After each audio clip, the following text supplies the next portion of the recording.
Hi viewers, ಮಜ್ಜಿಗೆ ಮೆಣಸಿನ್ಕಾಯಿ ಹೇಗೆ ಮಾಡೋದಂತ ನೋಡೋಣ ಬನ್ನಿ.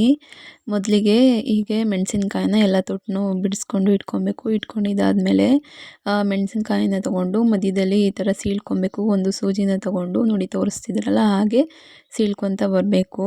ಹಾಗೆ ಸೀಳ್ಕೊಂಡಿದ್ದಾದಮೇಲೆ ಏನು ಮಾಡಬೇಕಂತ ಅಂದರೆ ಒಂದು ಬೌಲ್ನಲ್ಲಿ ಮಜ್ಜಿಗೆನ ತೊಗೊಬೇಕು. ಮಜ್ಜಿಗೆನ ತೊಗೊಂಡು ಅದಕ್ಕೆ ಆವಾಗಲೇ ಏನು ಸೀಳ್ಕೊಂಡಿದ್ವಲ್ಲ ಆ ಎಲ್ಲ ಮೆಣಸಿನ್ಕಾಯಿಗಳನ್ನು ಅದರೊಳಗಡೆ ಹಾಕ್ಕೊಂಡಿದ್ದಾದಮೇಲೆ ಅದಕ್ಕೆ ಒಂದು ಸ್ವಲ್ಪ ರುಚಿಗೆ ತಕ್ಕಷ್ಟು ಉಪ್ಪನ್ನು ಹಾಕ್ಕೊಬೇಕು.